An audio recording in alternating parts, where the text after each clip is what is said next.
Good morning. We're on the record in the Alcantar matter, case number D-593577. Your appearance, counsel? Good morning, Your Honor. Meredith Weiner on behalf of Mark Alcantar, bar number 12299. Thank you. Good morning, Your Honor. Frank Levitt, bar number 13907, present on behalf of the defendant, who is going to be by telephone. Thank you.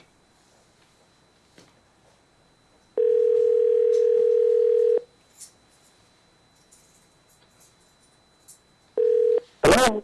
Hello, Ms. Alcantar? Is it here? Excuse me, let me turn my ear down. Is Miss Tempest there? You're going to forgive me one more time. I got a couple things going in my car I'm trying to turn off. You know, It's a new... I just realized I dialed the wrong number. I'm sorry. Are you sure you're not looking for a piano teacher? No, I'm sure. Thank you. I'm sorry for bothering you. No problem. Bye-bye. Bye. 300-5954.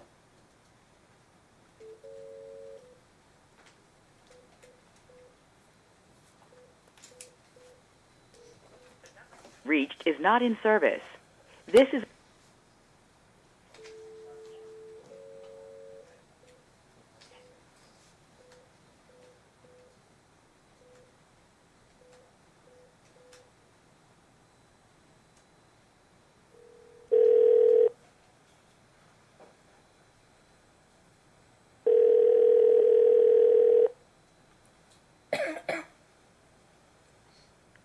Hello? Hello, Miss Alcantar? Yes? Hi, this is the court in Las Vegas. Please hold for Judge Hughes. Okay. We're on the record on the plaintiff's motion for temporary orders on an order shortening time, and I did receive your opposition. Thank you. You may argue your motion. Thank you, Your Honor, first of all, for hearing this on an expedited basis. Your Honor, this is an 18-year marriage, and after 18 years of what Mr. Alcantar believed to be happiness and a home full of children, Mrs. Alcantar seems to have had a change of heart. Apparently she felt there were problems in the marriage that rose to the level of such stress for her and such strain for her children that on July 16th she left Mr. Alcantar the proverbial Dear John letter, letting him know that she needed a break and that she would be taking the children with her to, quote, visit her parents in Arizona. There was no mention of any intention to permanently relocate the children, nor did Mr. Alcantar and Mrs. Alcantar ever have this discussion in advance. Later down the line and through defendant's opposition, Mom cites two marked years of abuse, anger, financial misconduct, none of which are documented at all, either by the children's schools or through law enforcement. Mom cites that she wants to take a break, and while adults are allowed to take a break from relationships that aren't healthy for them, they're certainly not allowed when they're parents to unilaterally decide that another state is the better option without some kind of judicial intervention, which Mrs. Alcantar failed to do.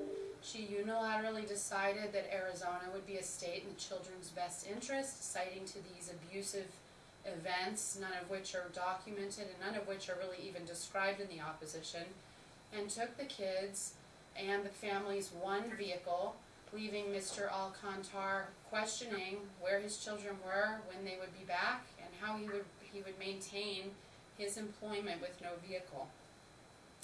The opposition admits that Mrs. Alcantar has no intention of returning to Nevada, and strangely admits before this court that joint legal custody is in the child's best interest.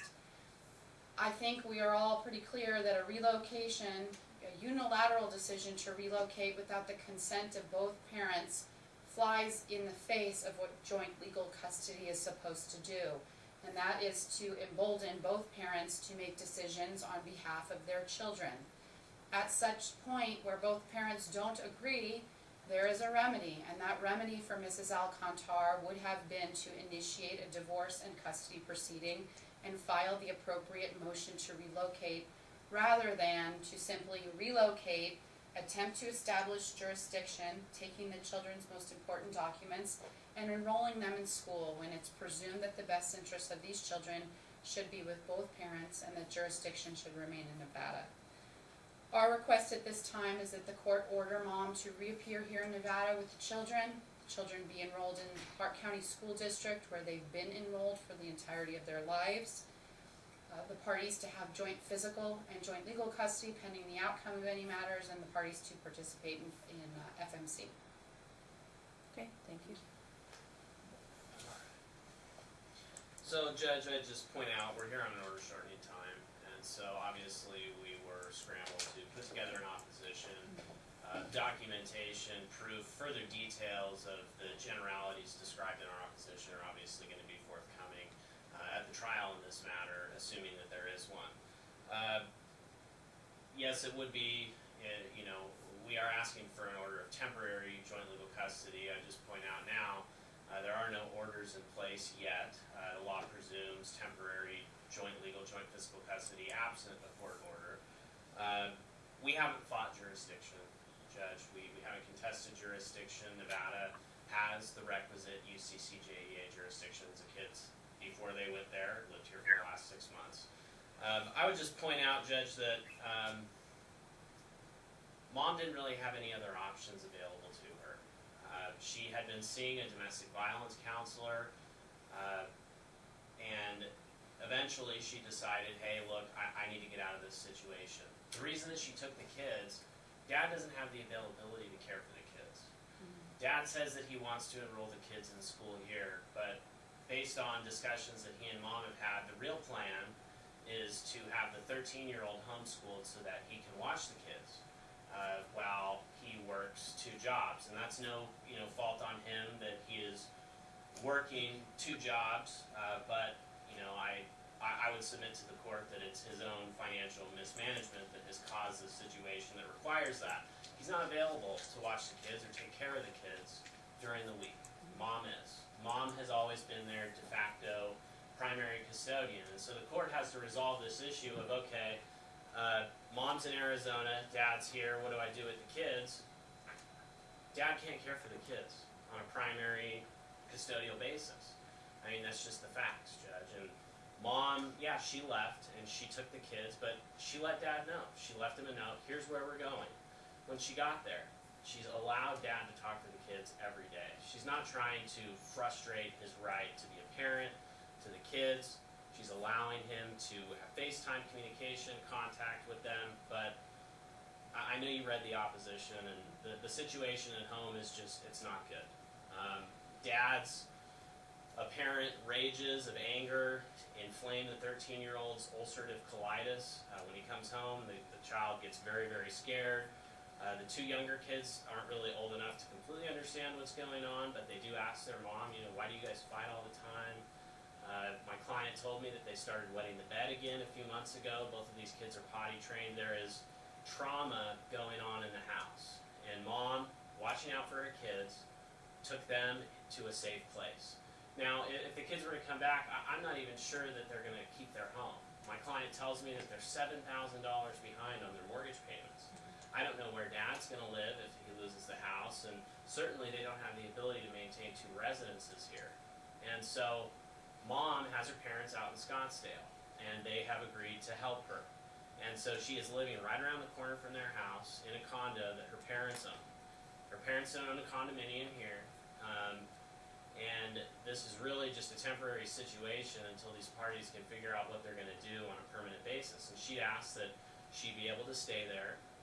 She did enroll the kids in school on August 5th. They started, so they've been in school for a week in Arizona. The kids are doing well. The 13-year-old Austin has reported feeling much better, much more at peace. He's able to sleep. His symptoms have subsided.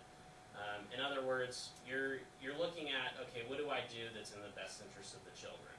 What appears, and especially, you look at the statute that counsel cited, it's 125C0055, and it's what's in the best interest of the kids and what is most advantageous to them on a temporary basis, and that's what you have to order.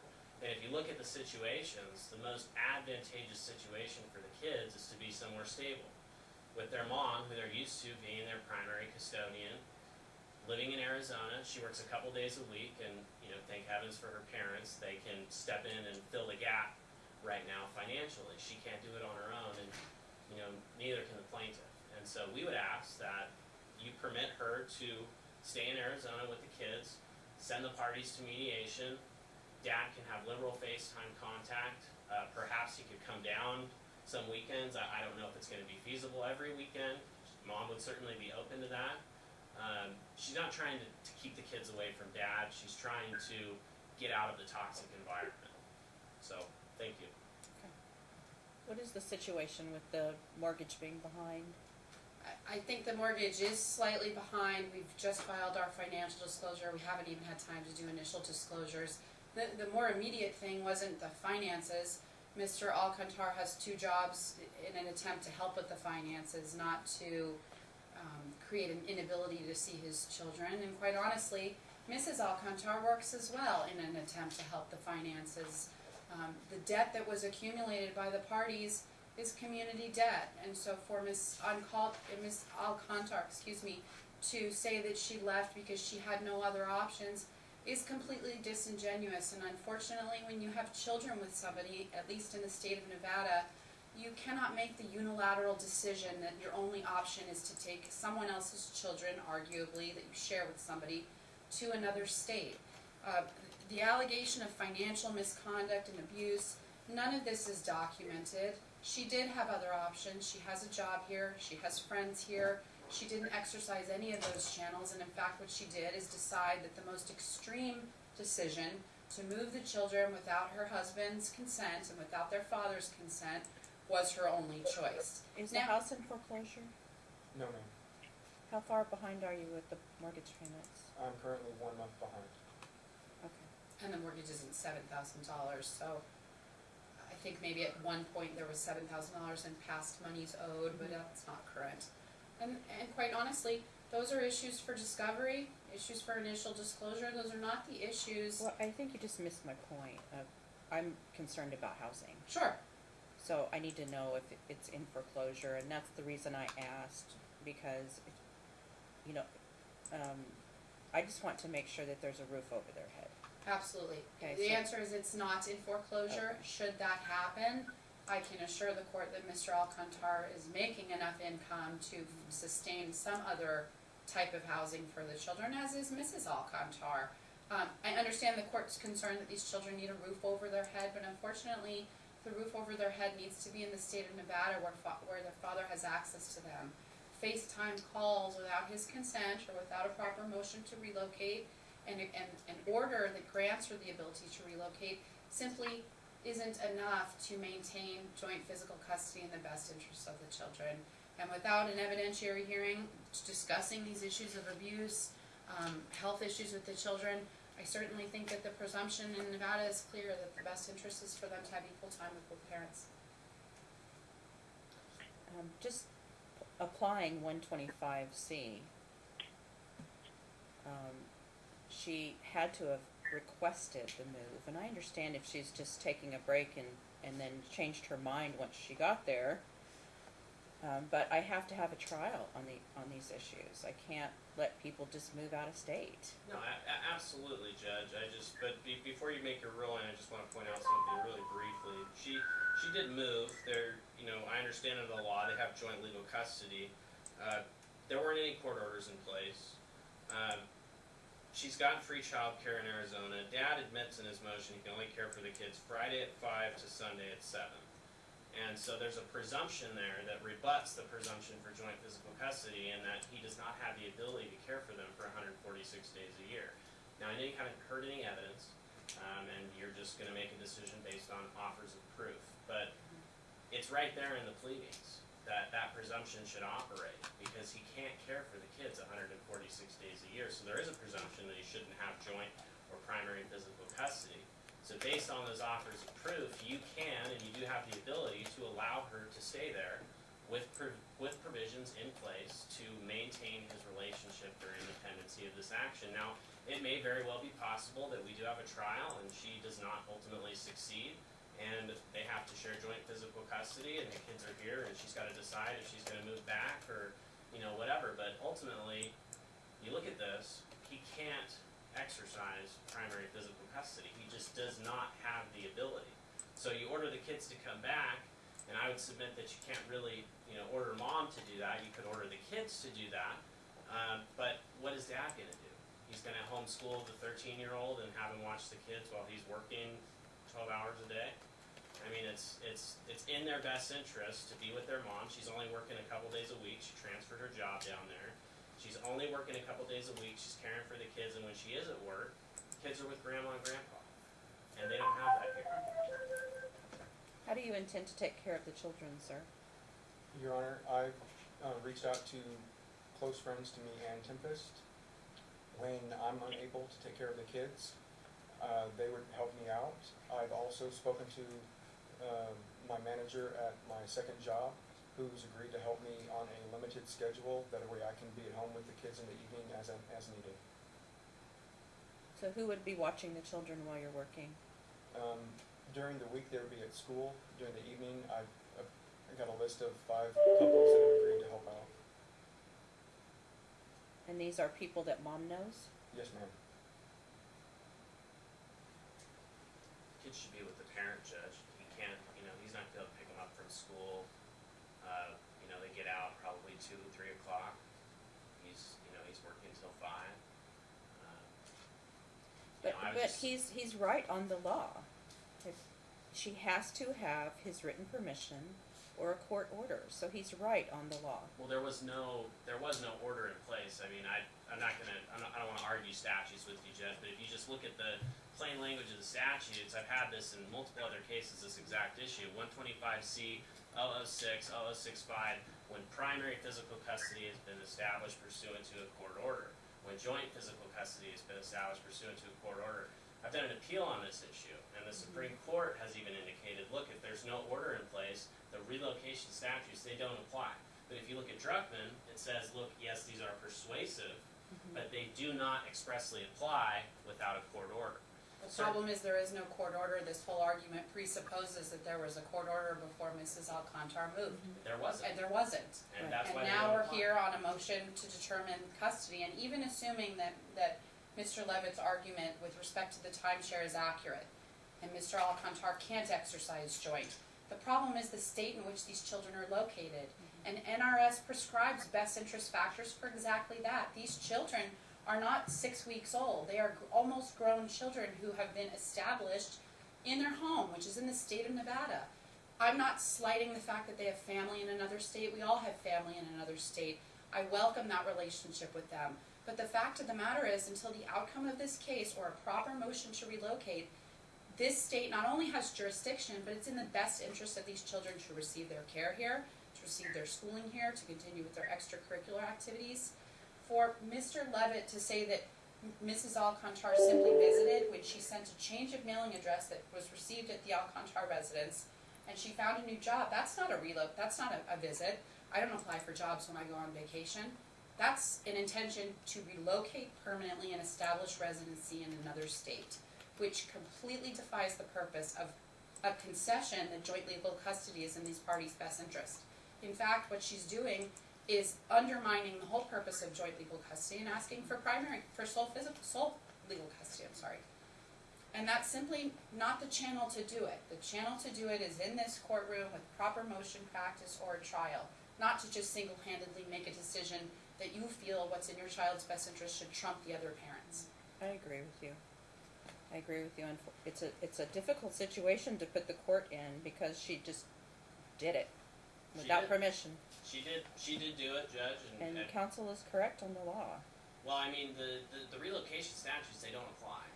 How does she get to take the children in her primary care to deprive Dad of his rights? Because they were residents of the state of Nevada. Nevada is their home state, and by relocating them to another state, he no longer has the joint custody that he had.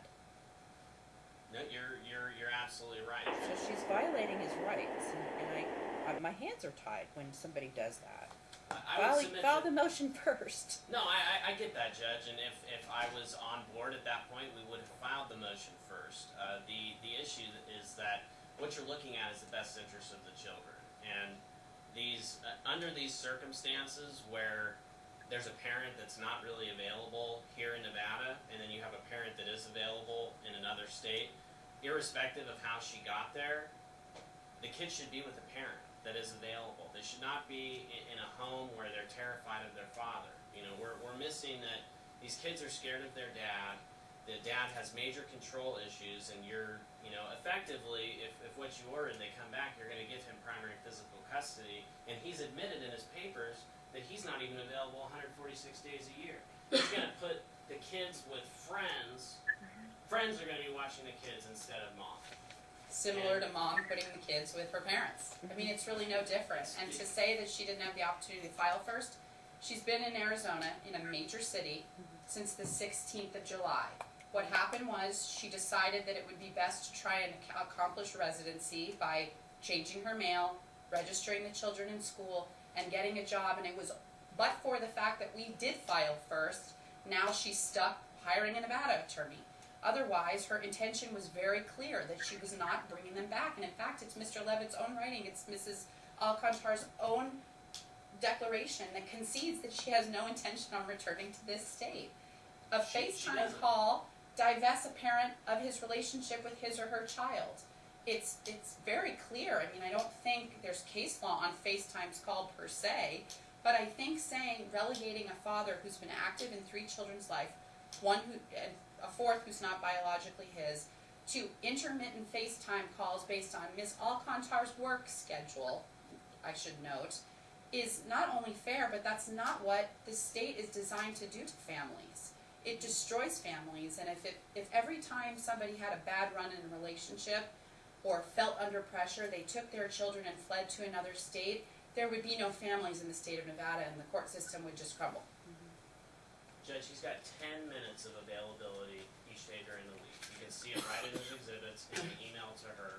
He says he's got 10 minutes between his jobs where he can spend time with these kids. I know you're in a difficult position, and Ms. Weiner cut me off while I was making my argument, but the fact of the matter is, these relocation statutes, in this case, facially, it is black and white, they do not apply. They do not initially apply. They apply persuasively under Druckmann, and ultimately at trial, you're going to be looking at those. But before an order was entered, she did not have to get a court order. There was no case started, there was no JPI, they have no custody order between them. The relocation statutes did not apply. And technically, you may be correct, but how do I view someone who uses self-help and deprives the other parent of their time? Somebody is very desperate to get away from a bad situation and get their kids away from a bad situation, and I would submit to the court that that is just evidence of how bad it really was. I don't think that she wanted to do that she wanted to take the kids away from their father. But the powder keg that is their home in Las Vegas was not in the kids' best interest. My client tells me that dad is extremely mean to the kids, emotionally, verbally, and physically abusive to all the kids. And so you're gonna, what you're effectively considering doing is putting them in his primary care in light of those allegations. We don't have any of those allegations on mom's end. There's no allegation that she's gonna frustrate, other than the fact that she did move, and I didn't say that she was just going on a trip, she moved. And so, other than the fact that she moved, there's no evidence that she's trying to frustrate his visitation rights. She's allowing him contact, and she recognizes that he's an important part of their life. Now, I'm sure that, you know, if you allow the kids to stay there, she would probably be willing to forego any child support so that he could afford to come see the kids. And that would be an option that the court could use, because look, you look at his pleadings, he's only asking for Friday at 5 to Sunday at 7. And so he could come do that in Scottsdale on the weekend. If he didn't have to pay child support, Judge, he'd be able to afford the flights. He could do it every weekend. I was online, I had my law clerk online looking at Frontier flights, $75 to $150 round trip to go down to Scottsdale to see the kids. Now he's here and all he is doing is working. So you would be putting the kids in the care of friends while dad is at work rather than mom in Arizona. And that is why I understand it's a very difficult decision for you to make, and you have to weigh all of these policy considerations and what the law says. But ultimately, under 125C0045, you can make orders either way. You can say, yes, these kids can stay here. I think ultimately it comes down to their best interests. I know you're facing self-help measures for mom, and you don't like that. And I don't think any court likes that. But she was very desperate, Judge. and she did not have counsel at the time to advise her the proper steps to take.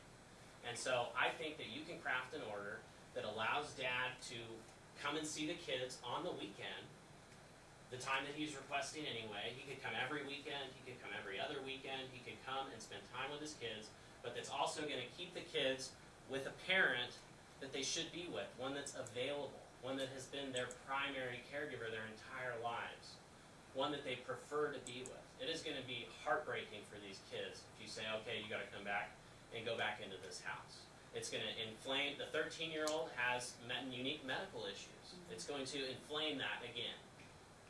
He's terrified of his dad, Judge. I know what you're facing here, but in my mind, there's really only one thing that's in these kids' best interests, and it's hard to get there, but ultimately, it's to stay with their mom on a temporary basis. Send the parties to mediation. Give dad the ability to come visit them, and we can hash this out at trial.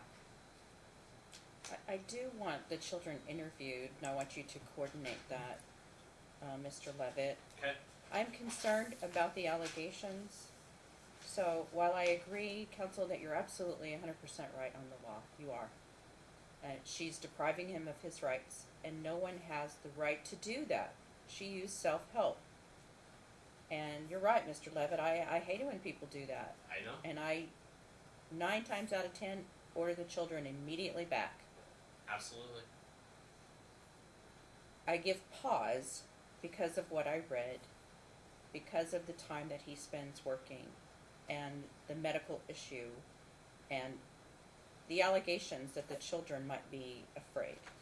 Absolutely. So I want them interviewed Okay. ASAP Okay. by a psychologist, and that report comes in to me as a confidential report. You'll have access to it.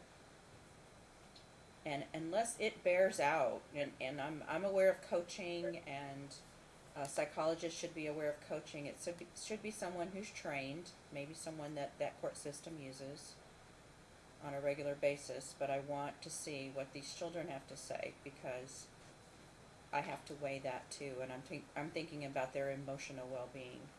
Judge, I just don't like the situation. I hate it when people do this. It's wrong. It's so wrong, and I'm just looking at what could be in their heads, the kids' heads. Judge, if I may propose something that I think would suit the court's concerns as well as at least our concerns, it's that the children return here, undergo an interview, which I completely wholeheartedly agree with, here in Clark County through somebody that our court system uses.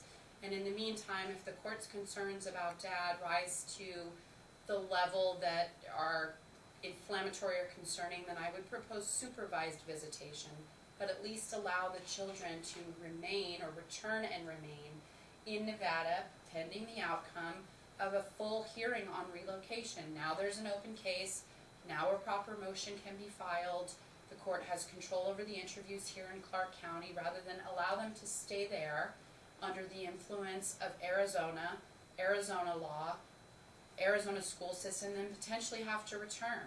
If the scheduling is the issue with dad's visitation, I think that's easily addressed. If the allegations are such that that becomes an issue, those two are easily addressed.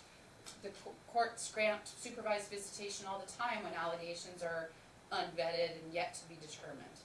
I'd ask though that this all take place in Nevada, because we're essentially divesting ourselves of jurisdiction by continuing to allow them to remain there, remain in the school. And what's going to happen is she's going to refile something in Arizona. We're going to be left with the UCCJEA. The kids are going to be enrolled in school for potentially months before these interviews take place, when Nevada is the forum to hear these matters.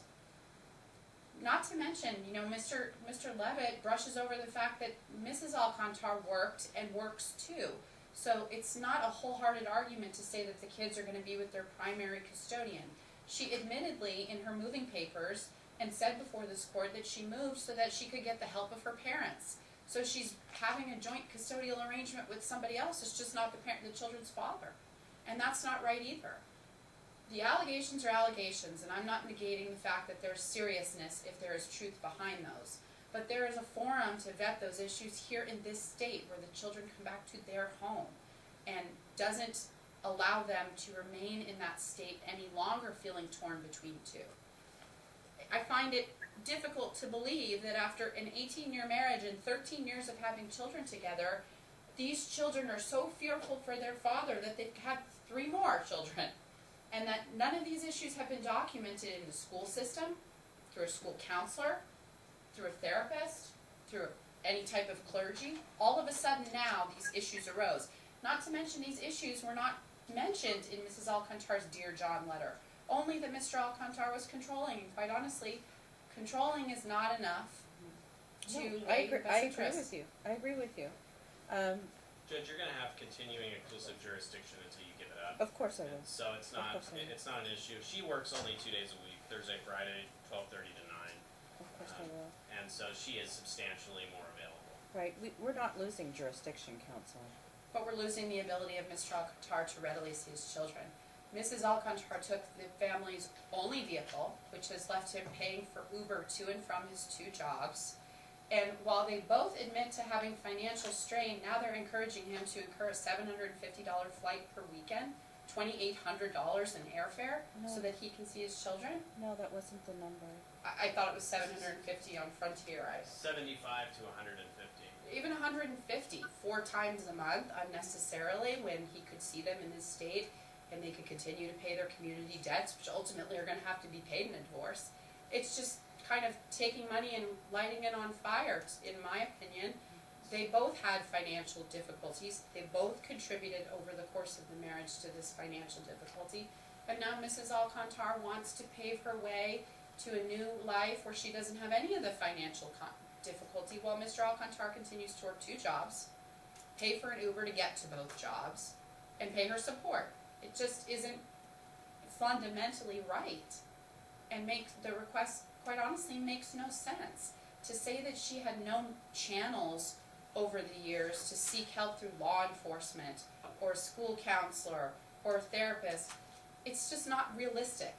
It's quite honestly not realistic. I've done criminal law my entire practice. I've worked with victims of domestic abuse, 18 years and 4 children that have remained in the home together, and not a peep until today about these issues There's been a seems peep before. disingenuous. There hasn't been a documented peep, and quite honestly, if somebody was abusing my children, there'd be a peep. School officials are mandatory reporters, therapists are mandatory reporters, whoever the treating physician is for Austin's colitis is a mandatory reporter.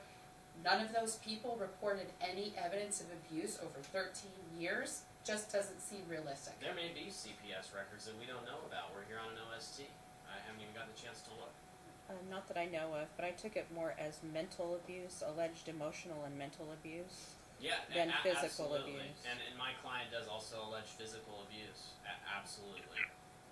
And so, Judge, I mean, you know, we can go back and forth, you know, arguing I know, all I know, morning. I agree. but- Where's the presumption of innocence? An allegation is just that, it's an allegation. You're still under criminal statutes, a presumption of innocence This in is this child case. custody. We're looking at It the is kid's child best custody, interest. but we're looking at the best interest based on an allegation, a new allegation, an undocumented allegation of abuse. When all the other factors, even assuming arguendo that there's emotional abuse that has taken place, all of the other factors clearly tip in favor of these children being with their father in the flesh, even if it is a limited amount, even if it is a primary custodial arrangement with mom, but not relegated to FaceTime and dad's ability to afford a quick vacation on Frontier Airlines to see them. He can certainly afford it, especially if she's willing to forego what the presumptive child support amount would be. It's almost $2,000 a month. I mean, if he's paying $150 a weekend to go down there on flights, that's substantially less. And Judge, I think that's the most, that is the order where you can address everything. You can maintain his contact, and you can also protect the kids. And if it comes to light that none of this stuff is true, and we get these, you know, I will get psychologists in Arizona on board immediately. But if it comes to light and through these child interviews and you get a report that none of this stuff is true, I expect that you're going to be very unhappy with mom, and that's going to come out in your order. And so, ultimately, I think that, you know, you should allow him to stay, and we'll get the interviews going. Dad can come down and visit, and we can go from there. When we get the interviews back, we can have a status check. We can readdress it at that time. We can readdress the temporary order. I intend to just continue this hearing for about 3 weeks. Okay. In order for the children to be interviewed. We'll come back, we'll discuss the results of the interview. I'm not saying no today, Dad. I'm saying, I wanna see a report from an interview. Since there is a presumption of joint legal, I'd ask that the court, in her order, ask that Mr. Levitt share with us the physicians that are intended to be used for Oh, the of course. interviews. Oh, Of yeah, course, no yeah. doubt, absolutely, I would do that anyway. Can you come back on the 27th at 3:30?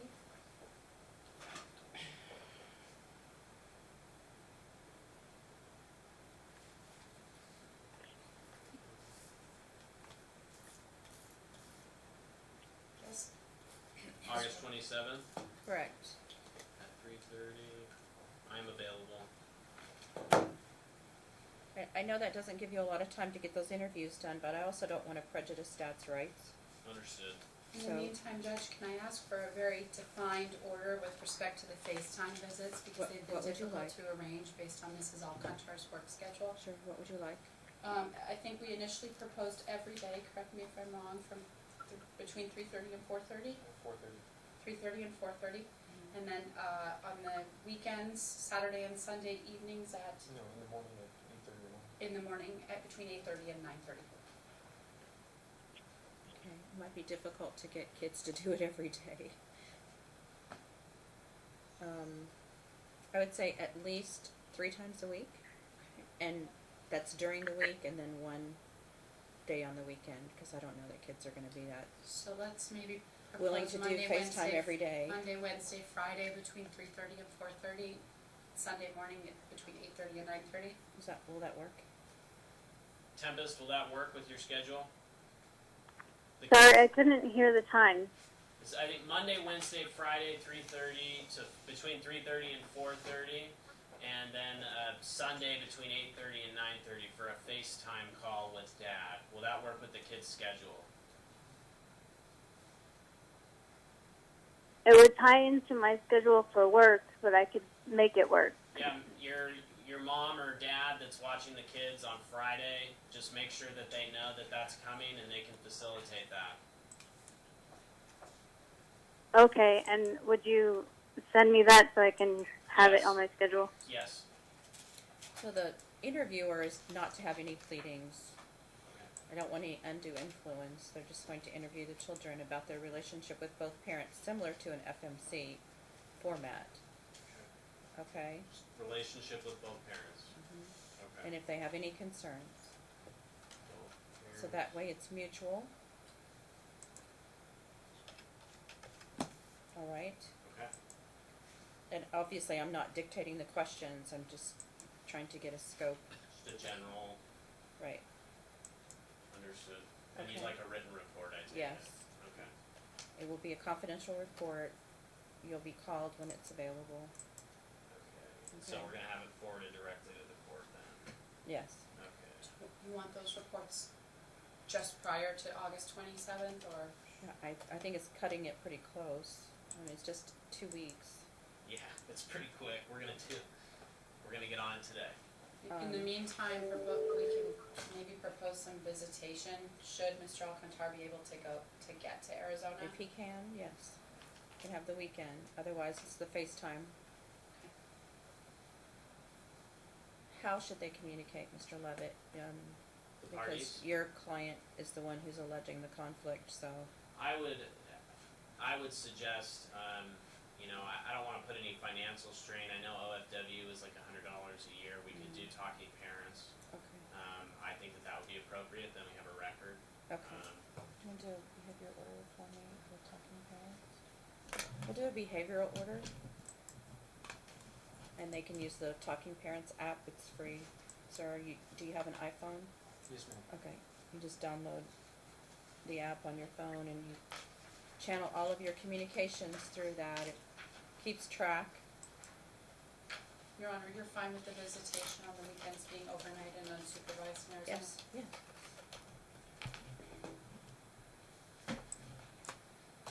we're coming back in 2 weeks, so hopefully you can get those done for me, Mr. Levitt. Absolutely. So I'm deferring your motion, sir, to the 27th, Yes, Your Honor. okay? I'm not saying no and I'm not saying yes. Okay? But we'll have more argument on the 27th after the results, okay? Okay. All right. Thank you for your time today. Thank you very much, Your Honor.